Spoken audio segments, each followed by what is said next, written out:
हाँ जी, एक बार जरा मुझे कंफर्म करो, आपको स्क्रीन पे लास्ट जो रिसिप्ट एंड पेमेंट अकाउंट है वो दिखाई दे रहा है?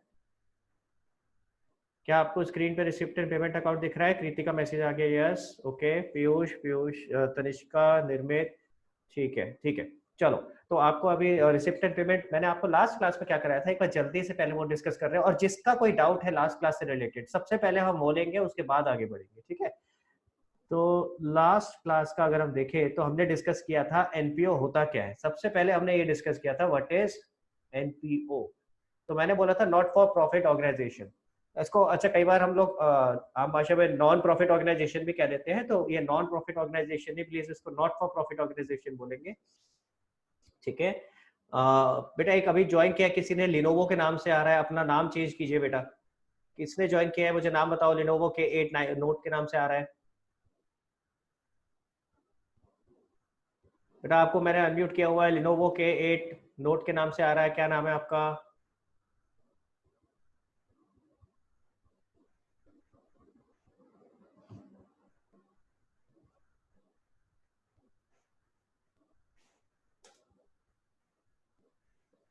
हाँ जी, चलिए जब तक आगे चलते हैं।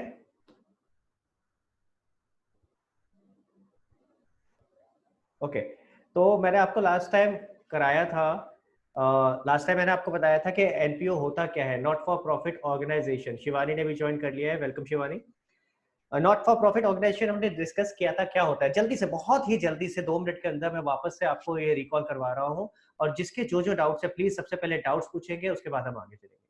तो नॉट फॉर प्रॉफिट ऑर्गेनाइजेशन क्या होता है? एक ऐसी ऑर्गेनाइजेशन जो हमने बनाई है प्रॉफिट कमाने के लिए नहीं, बिजनेस करने के लिए नहीं, ठीक है? किस लिए बनाई है? या तो किसी सोशल वेलफेयर के कॉज के लिए बनाई है, या फिर अपने किसी के म्यूचुअल बेनिफिट के लिए। तो जो ग्रुप बनाया हमने, वो आपस में जो जिन बंदों ने ग्रुप बनाया, जिन लोगों ने ग्रुप बनाया, उनके बेनिफिट के लिए ये ऑर्गेनाइजेशन बनाई गई है। तो या तो पब्लिक एट लार्ज यानी सोशल वेलफेयर के लिए, या फिर जिन लोगों ने ग्रुप बनाया है वो अपने बेनिफिट के लिए उन्होंने ये ऑर्गेनाइजेशन बनाई है।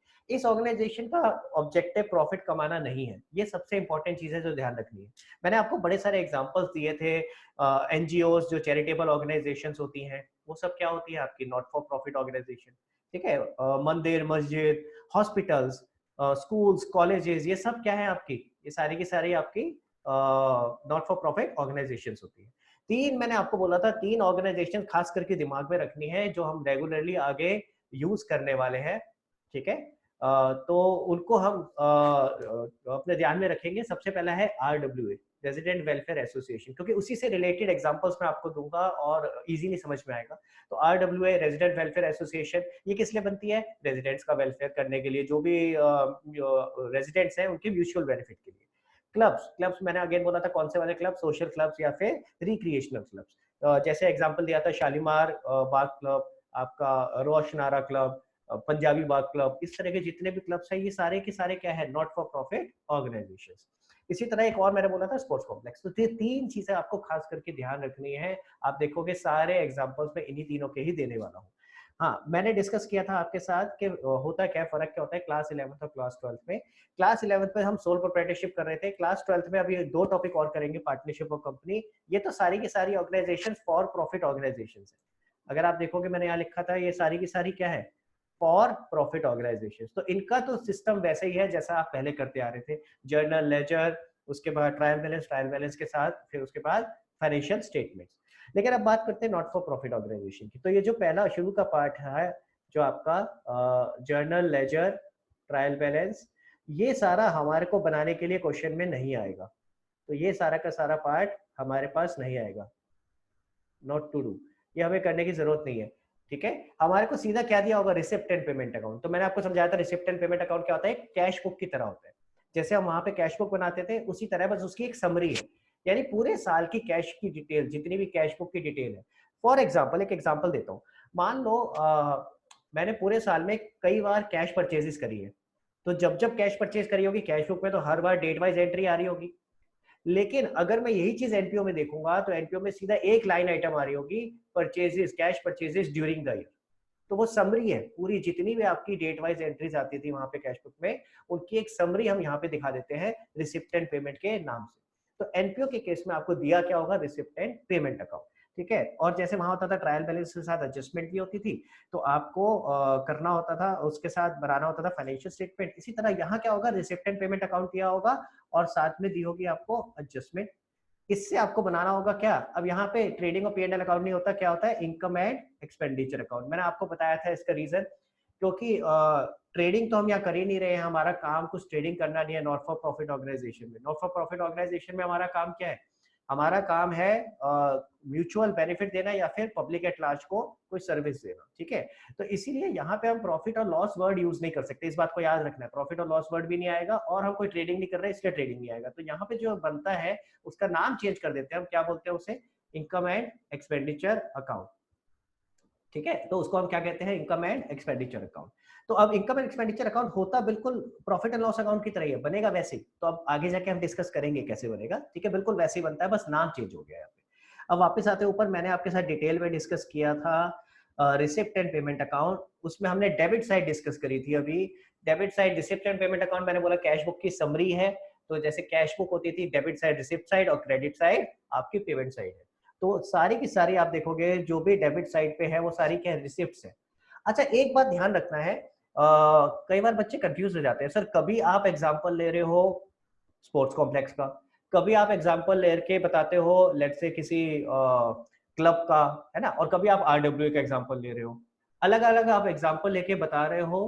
तो ऐसा क्यों है कि आप इन सारी आइटम्स में अलग अलग एग्जांपल लेते हो। देखो ये रिसिप्ट एंड पेमेंट तो एक किसी एक प्रॉपर एनपीओ का नहीं हो सकता, अलग अलग एनपीओ की अलग अलग ट्रांजेक्शन हो सकती है। जैसे अगर मैं बात करता हूँ स्पोर्ट्स कॉम्प्लेक्स, तो वहां पे रिसिप्ट कैसी हो सकती है, सब्सक्रिप्शन के नाम पे, मेंबरशिप फीस के नाम पे। अब मेंबरशिप फीस कोई मंदिर में थोड़ी ना होगी, तो मंदिर के लिए obviously receipt and payment account में कोई सब्सक्रिप्शन नहीं आएगा।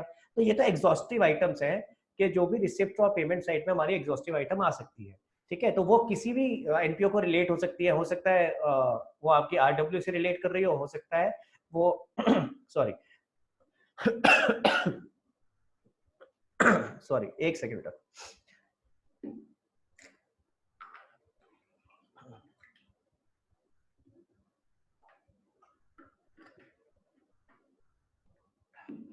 हाँ जी तो हम बात कर रहे थे कि जो भी इसमें आइटम्स है ये तो सारी एग्जॉस्टिव आइटम्स है, ये जरूरी नहीं किसी एक एनपीओ को रिलेट कर रही हो, ठीक है। तो ये किसी भी एनपीओ को रिलेट कर सकती है, हो सकता है ये आरडब्ल्यू से रिलेट कर रही हो सकता है ये आपका स्पोर्ट्स कॉम्प्लेक्स से रिलेट कर रही हो सकता है आपका मंदिर से रिलेट कर रही हो। तो मैं जो एग्जांपल दूंगा आपको कि भाई इसको समझाने के लिए, तो मैं ऐसे अलग अलग एनपीओ के एग्जांपल दूंगा।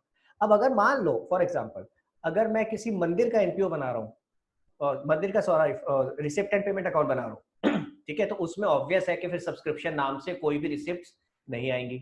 मंदिर में कोई सब्सक्रिप्शन तो हो नहीं सकता, मेंबरशिप फी तो हो नहीं सकती, ठीक है। तो ये चीज आपको थोड़ी बेसिक समझनी है कि जरूरी नहीं है कि सारी आइटम हर किसी एनपीओ में होगी।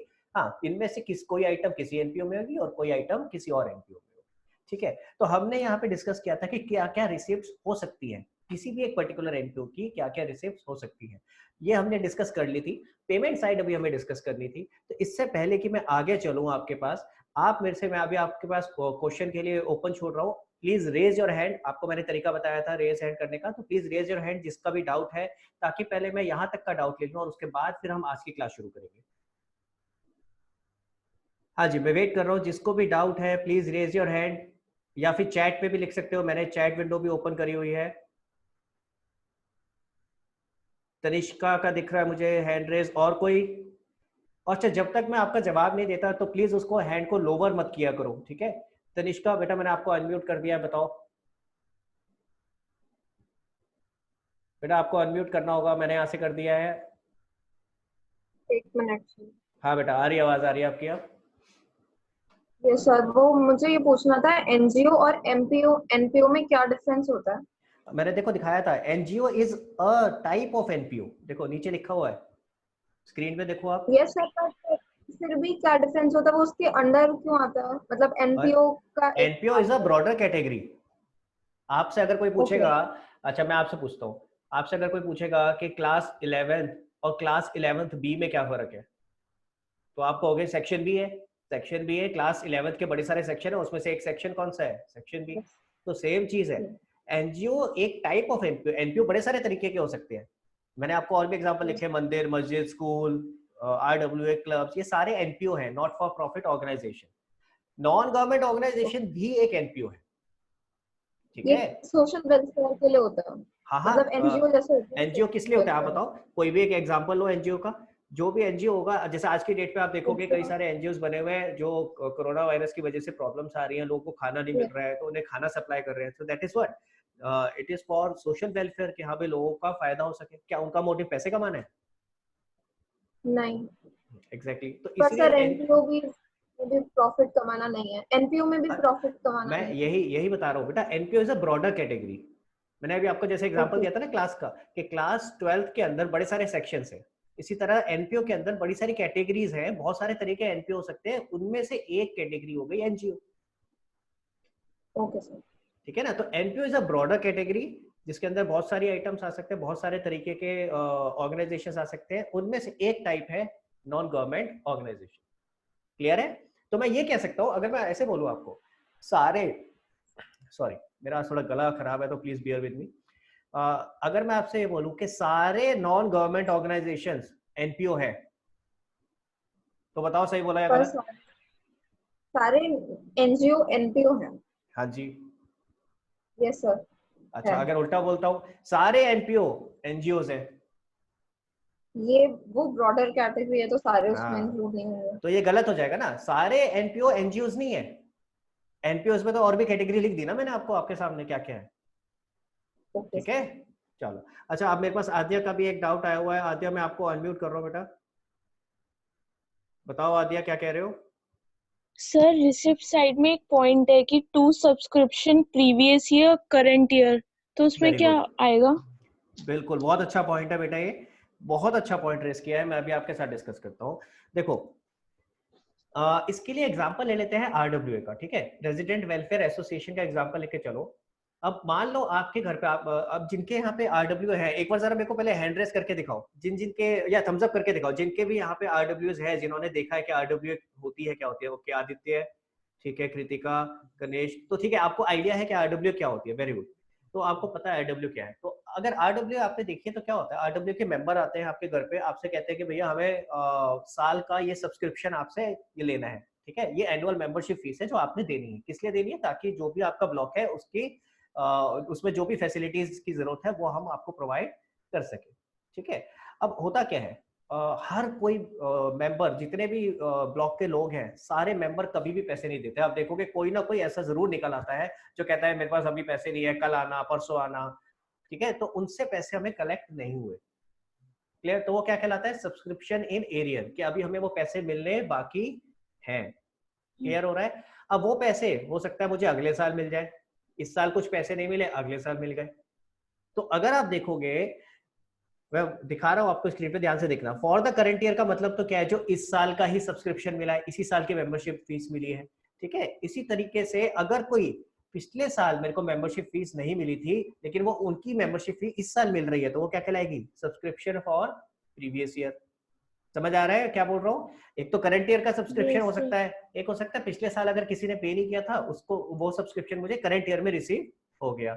ठीक है, एक सेकंड रुकते हैं बेटा। हाँ, सर और उसी तरीके से हो सकता है कोई लोग अच्छे भी होते हैं, वो कहते हैं यार आप बार बार आते हो हमारे घर में और हमें अच्छा नहीं लगता, आप बार बार आते हो, हमें भी चाय बनानी पड़ती है, हम भी परेशान होते हैं, तो प्लीज हम एक काम करते हैं, हम ना आपको अगले साल का भी एडवांस में दे देते हैं। क्या ये बार बार 1000 2000 रुपए लेने के लिए आप हमें भी परेशान करते हो, आप भी परेशान होते हो, तो ये लो अगले साल का भी एडवांस में ले लो। तो ऐसा भी हो सकता है ना कि कोई बंदा एडवांस में दे दे, तो वो क्या आ गया? Subscription for next year. ठीक है, तो सब्सक्रिप्शन के ये 3 पार्ट इन्होंने इनर कॉलम में बना के दिखा दिए। भाई अगर मैं आपसे पूछूं ड्यूरिंग द ईयर सब्सक्रिप्शन कितना रिसीव हुआ है, अब यहाँ ये मैंने क्यों बोला था ये इंपॉर्टेंट पॉइंट है, क्योंकि इससे आपको पता चलता है कि जो रिसिप्ट एंड पेमेंट अकाउंट है, देखो मैं ध्यान से देखो क्या लिख रहा हूँ, रिसिप्ट एंड पेमेंट अकाउंट जो है वो आपका क्या होता है? कैश बेसिस पे बनता है ना। भाई जैसे कैश बुक होती थी, कैश बेसिस पे बनती थी कि कितने पैसे रिसीव हो रहे हैं और कितने पैसे आप पे कर रहे हो। हम वहां नहीं देखते थे, कैश बुक के टाइम पे चेक नहीं करते थे कि किसी ईयर को रिलेट करते हैं। क्लियर है? आप ओके। जो भी कैश रिसीव हो रहा है सारा का सारा कैश बुक पे डालते थे, जो भी कैश पे करते हो सारा का सारा कैश बुक में दिखा देते थे। सेम चीज रिसिप्ट एंड पेमेंट आपका कैश बेसिस पे बन रहा है कि इस साल, ध्यान से सुनना, इस साल हमें कितना कैश रिसीव हुआ है, वो सारा का सारा रिसिप्ट साइड पे आएगा। अब वो चाहे पिछले साल को रिलेट करता हो, चाहे वो आने वाले साल को रिलेट करता हो। क्लियर, या हो सकता है करंट ईयर का Yes, ये, sir. किसी भी ईयर का हो वो आपका रिसिप्ट एंड पेमेंट में रिसिप्ट साइड पे आएगा। सेम अगर पेमेंट भी कर रहा हो तो सेम इस साल कितनी पेमेंट कर रही है इन रिस्पेक्टिव के वो किस साल को रिलेट करती है। ठीक है जी, क्लियर हो गया ये वाला पॉइंट? सर हाँ जी सर। सर एक और छोटा सा डाउट है, हाँ बोलो जो बेटा। RWA होता है उसमें मेंबर्स क्या सारे लोग होते हैं जो उस ब्लॉक में रह रहे होते हैं या स्पेसिफिक मेंबर्स होते हैं? बेटा डिपेंड करता है, जैसे मैं एग्जांपल देता हूँ, नॉर्मली ब्लॉक वाइज होता है ना, कि जैसे अब मैं रहता हूँ डी ब्लॉक में, तो जो डी ब्लॉक की RWA होगी, ठीक है, मैं उसका मेंबर हूँ। अब कई बार डी ब्लॉक भी बहुत बड़ा है, जैसे हमारे यहाँ पे है बहुत बड़ा डी ब्लॉक है, तो उन्होंने डी ब्लॉक के भी अलग अलग छोटे छोटे RWA बना लिए। तो इट वुड डिपेंड अपॉन कि आपका जो भी RWA बना हुआ है आपके इस एरिया का, आप उसके मेंबर बन जाते हो। Okay sir. ठीक है। हाँ अच्छा, ओके मेरे सर। पास एक संचित का मैसेज आया हुआ है, उसने लिखा है कि sir but schools are made to make profit, then how it is NPO. तो बेटा मैंने लास्ट क्लास में पिछली क्लास में भी ये वाली बात बताई थी। देखो actually schools are not made to make profits, schools are made to impart education. वो अलग बात है कि प्रैक्टिकली आज की डेट पे अनफॉर्चुनेटली स्कूल्स इतने आपसे फीस लेते हैं, इतनी सारी चीजें आपसे एक्स्ट्रा, इतने सारे कॉन्ट्रीब्यूशंस लेते हैं आपसे, कहते हैं आपको बैग यहीं से खरीदना है, बुक्स यहीं से खरीदनी है, आपको जो स्कूल यूनिफॉर्म है यहीं से खरीदनी है, उसके अलावा बिल्डिंग फंड फलाना ठिकाना पता नहीं कितनी डोनेशन, इतनी सारे पैसे आपसे ले लेते हैं, which is not fair, I agree. But actually अगर हम थियोरेटिकली समझें तो स्कूल्स जब रजिस्टर होते हैं एज एन ऑर्गेनाइजेशन, तो वो क्या क्या के रजिस्टर होते हैं, भाई हम तो प्रॉफिट कमाने के लिए नहीं आए, हम तो किस लिए आए, एजुकेशन इम्पार्ट करने के लिए। So let's not go in that direction कि यार वो पैसे तो बहुत लेते हैं हमसे। तो I agree to an extent, लगता है कि यार ये गलत है, हाँ वो गलत है, बट लेकिन एक्चुअली अगर हम थ्योरेटिकली बात करेंगे कि स्कूल्स बने किस लिए हैं, तो वो एजुकेशन देने के लिए बने हैं, पैसा कमाने के लिए नहीं बने। तो इसलिए एज एन ऑर्गेनाइजेशन जब वो रजिस्टर होते हैं तो वो एनपीओ की तरह ही रजिस्टर होते हैं। ठीक है, रोहित ने ज्वाइन किया अभी। हाँ जी, तो और किसका डाउट था? एक जने का और डाउट था, कुछ मेरे को हैंड रेज दिखा था बेटा, वो आपने अनरेज कर दिया, तो एक बार जरा दोबारा बताओ किसका डाउट था। शिवानी का डाउट था आई गेस।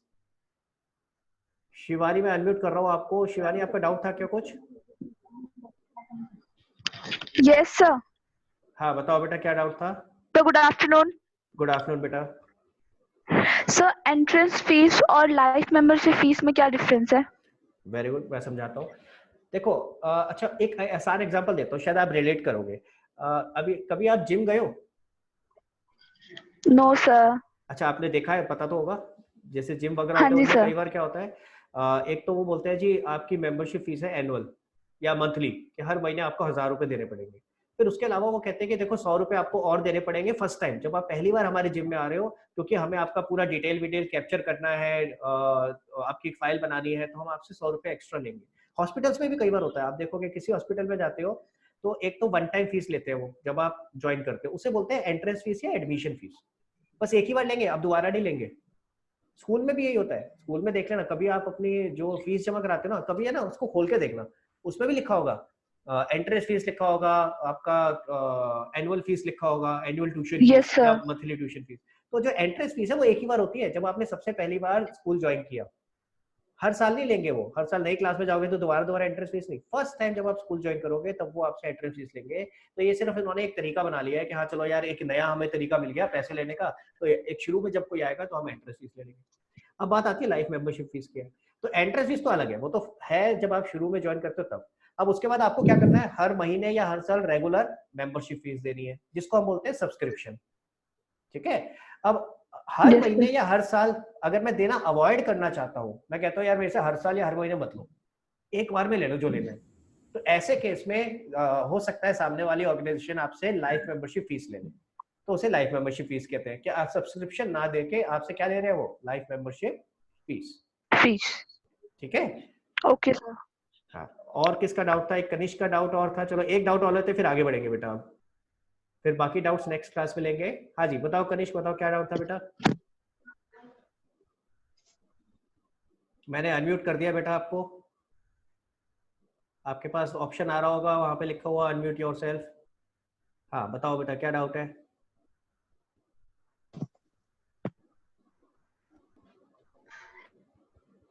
कनिष्क आवाज आ रही है मेरी, बताओ बेटा क्या डाउट है।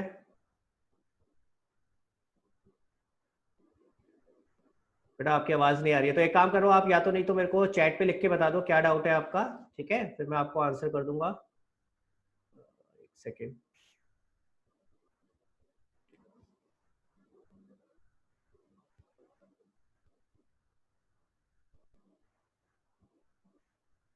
हाँ जी, चलो आगे चलते हैं, फिर अभी डाउट आएगा तो फिर आगे ले लेंगे। हाँ, तो हम आगे चल रहे हैं अब इसके बाद आगे बढ़ते हैं जहां तक हमने किया था। तो मैंने अभी आपको बताया कि रिसिप्ट साइड में क्या क्या आइटम आती है। अब बात करेंगे आज पेमेंट साइड में, और फिर रिसिप्ट एंड पेमेंट अकाउंट को क्लोज करते हैं। देखो पेमेंट साइड में क्या क्या आ सकता है। जैसे हमने ओपनिंग बैलेंस बोला था, नॉर्मली कैश का, अगर आप कैश बुक सोचो, मैंने अब वापस से आपको मैं दोबारा से बोल रहा हूँ, जैसे कैश बुक बना के भी शायद दिखाई थी, मैंने आपको बताया था ओपनिंग बैलेंस किधर आता है कैश बुक में। अगर हम कैश बुक बनाते हैं तो ओपनिंग बैलेंस किधर आता है, नॉर्मली कैश का तो हमेशा डेबिट में आता है, नॉर्मली बैंक का भी डेबिट में आता है नॉर्मली। लेकिन हो सकता है कि हमने बैंक से ज्यादा पैसे विड्रॉ कर लिए हो, तो ऐसे केस में ये गलत लिख दिया था यहाँ पे 2, इसको बाय करते हैं। हाँ जी, तो ऐसे केस में अगर मैंने ज्यादा विड्रॉ कर लिए हो तो यहाँ पे बैलेंस बीडी आ सकता है, किसका, बैंक का, ठीक है। बैंक वाले केस में यहाँ पे बैलेंस बीडी आ सकता है। क्लियर है। आपको याद होगा कैश बुक के केस में हम ये करते थे कई बार, जब हमें क्रेडिट बैलेंस दिया होता था तो ओपनिंग बैलेंस किधर आ जाता था, फिर क्रेडिट साइड, ठीक है। तो ऐसे केस में यहाँ जो बैलेंस आ रहा होगा, देखो रिसिप्ट एंड पेमेंट में जो पहली आइटम दे रखी है वो यही है, जो पेमेंट साइड पे आपकी पहली आइटम है, दैट इज ओपनिंग बैलेंस, किसका, बैंक का। कैश का कभी भी ओपनिंग बैलेंस क्रेडिट साइड पे नहीं आ सकता, बैंक का आ सकता है। क्वेश्चन बताएगा कि किस साइड में बैलेंस है, ठीक है। आगे क्या होगा, इस साइड में सारे के सारे पेमेंट्स कर रहे हैं, तो पेमेंट्स किस चीज की होंगी, खर्चों की, या तो आप कुछ खर्चे कर रहे होंगे या फिर आप कोई एसेट खरीद रहे होंगे, इसी तरह के आपके कुछ ना कुछ आइटम्स होंगी। तो आप अगर पहला देखोगे तो क्या है, सैलरी। भाई अगर नॉट फॉर प्रॉफिट ऑर्गेनाइजेशन भी है, लोग तो रखेंगे ना, वो ऐसा तो है नहीं कि बिना लोगों के काम हो जाएगा, उन्हें कुछ तो पेमेंट करना पड़ेगा। कई लोग तो वॉलंटरीली काम करते हैं, कई लोग वॉलंटरीली करते हैं, तो अच्छी बात है, उन्हें सैलरी देने की जरूरत नहीं है। लेकिन बहुत सारे लोग ऐसे होते हैं जिनको पैसे देने पड़ते हैं, ठीक है, जिनका रेगुलर काम ही वहां पे होता है एनपीओ में, तो इसीलिए उनको सैलरी देनी होगी। एनपीओ ने कोई अगर बिल्डिंग किराए पे ली है तो उसे रेंट देना पड़ेगा, हो सकता है पोस्टेज के खर्चे, वो कुरियर चार्जेस वगैरह, तो वो सब भी देना पड़ेगा, ठीक है। कई बार आपने देखा होगा एडवर्टीजमेंट्स भी आते रहते हैं टीवी में कि इस एनजीओ में डोनेट करो, हम ये फलाना ढिकाना काम करते हैं, ठीक है। तो अगर इस तरह का भी कुछ है तो एडवर्टीजमेंट एक्सपेंस भी हो सकते हैं, ठीक। एनपीओ में भी जरूरत होती है, न्यूज़पेपर वगैरह खरीदते हैं तो हर महीने जो न्यूज़पेपर के चार्जेस होते हैं वो हो सकते हैं, ठीक। कोई नॉर्मल रिपेयर हो सकती है, जैसे अगर मैं किसी एक एनपीओ का एग्जांपल ले लेते हैं, लेट्स से स्पोर्ट्स कॉम्प्लेक्स, तो स्पोर्ट्स कॉम्प्लेक्स में अगर मैं बिल्डिंग है मैं उसको रिपेयर करवा रहा हूँ, या कोई मशीनरी है, जैसे स्पोर्ट्स इक्विपमेंट की हमने कल बात करी थी, तो उसको रिपेयर करा रहे हैं, तो इस तरह से रिपेयर्स भी हो सकते हैं। ऑडिट फीस क्या होती है ये समझा देता हूँ, ये थोड़ी सी डिफरेंट है, इसको समझते हैं। देखो ऑडिट फीस क्या होती है, जो एनपीओ होता है ना, उसको लॉ की तरफ से रिक्वायरमेंट होती है कि अपने